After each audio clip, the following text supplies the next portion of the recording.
Hey everybody, Dr. Tom over the Active Healing Center. Welcome back to Mobility Monday. We're going to follow up on what we started with last week, which is building better shoulder, chest function, so that ultimately we can build better posture, right? We want to be nice and tall. We were talking about last week, the majority of people that I see are locked into this position here. Real restricted through here.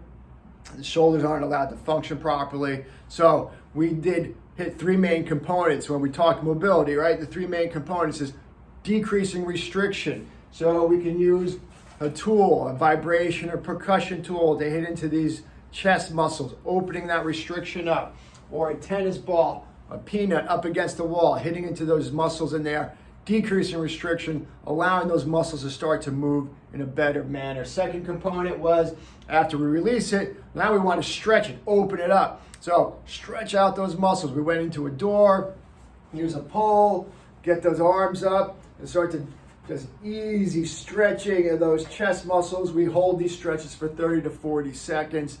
If it's real restricted in there, well, you're going to do that 2 or 3 times.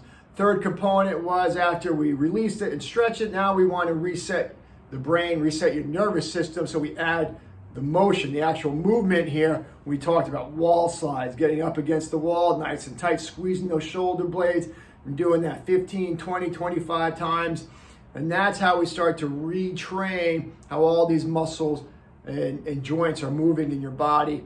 So talking mobility now in your body, if we're going to be real tight through here, well, we have to look at their opposing muscles, right? So if I'm real restricted in this area, holding me here, what happens to their opposing muscles, all these muscles that are sitting in the upper back, upper shoulders, well, they will become weakened or inhibited. And it's a rule. It happens when this gets tight, their opposing muscles get weakened or inhibited. So we want to start building better strength in there. And the way to start to hit that is in those areas of the upper shoulder, upper spine is with rows. It's a real simple movement. And we can hit this, for the most part, real easily, regardless if you have a real big tool like this. If you're at the gym, you could use the row machines, the cable machines here. If not, we'll give you a couple other options in there to do at home. But when we have a tool like this, it becomes real handy because I can change the angle at which I'm working. So the first one we can do is to hit up into these upper shoulder areas, upper trapezius, upper shoulder muscles, upper part of your shoulder blades, and we can do what we call with is an upper row or a face pull. Really is that we're pulling that cable right up into our face, holding that position. The goal with these has nothing to do with how much weight you can move, but it's more engaging those muscles, squeezing those muscles so that you're activating them, and by the end of this you should feel a real good burn into those muscles. So we want to really work these areas real well.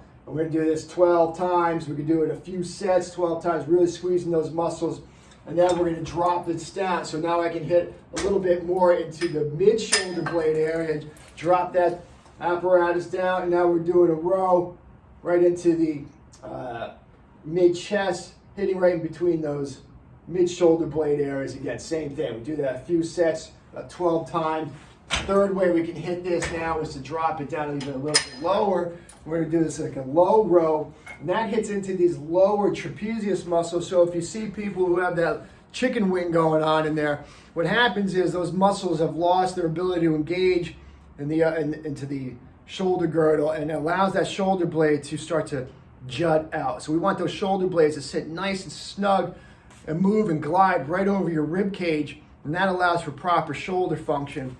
So another way we can hit this is with a low row, pulling this one, the palms are up, squeezing right into those lower shoulder muscles, lower shoulder girdle muscles. Again, 12 times, a few sets. So that's one way we can really start to drive different, hit different angles in there. If you don't have a tool like this, well, then you can add bands, okay? And I like these types of bands to start to hit into those areas for strength work. If we're starting from ground zero, well, we can work with an apparatus or a band like this. Do the same types of movements. We'll use a tool like this with these rubber bands. They come in all different resistances, and this is Adds a great deal of resistance. This is the lightest version I have. But same thing, just wrap this around the pole, doorknob, and do the same types of movements.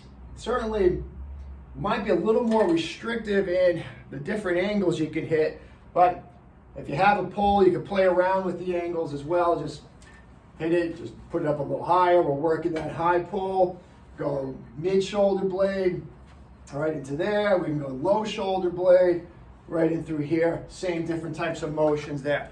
So the rows are a great way of building better shoulder girdle function and really engaging those upper spine muscles, holding those shoulders upright. Now, we can also hit some different angles and different movements here. So now we can definitely go to a band like this, which is gonna be a little lighter in resistance. And we can hit some different angles in here. Different movements, Y's, T's, and X's, right? So Y, so I'm in this position right here, palms up, my elbows are nice and snug to my body, and all we're doing is rotating. Rotating the elbows, shoulder girdle, out like this. Elbows stay nice and tight, so I'm not, getting out here like this. It's keeping this nice and tight, getting these arms rotating outwards, and this will start to engage these muscles up in the top here. I can get into this position right here, arms straight out, palms up, do the same thing. Just opening those shoulder girdle, really squeezing those shoulders, pinching them back, really engaging those muscles up top here. The third one is an X pattern. So this arm stays locked down to my side and my motion is up here. And we're gonna do this 12, 15 times, really engaging those muscles. Switch sides again, lock this one down, and I'm going pulling this arm up tall. Again, hitting into all these different shoulder areas, shoulder muscles, keeping those shoulder blades nice and snug to your shoulder, to your rib cage, and that allows for better function. Again, if our ultimate goal is to stay up tall here, we need to be hitting different angles. We need to open these muscles up here. We need to engage these muscles back here, and that allows for better function in your shoulder. Goal is better mobility. This gives you the freedom to live your life, to do whatever it is you want to do. Now, if you have problems, certainly give us a call, reach out to me. If you have significant amounts of dysfunction, pain, problems during these movements, well then there's an underlying problem that needs to be addressed and taken a look at.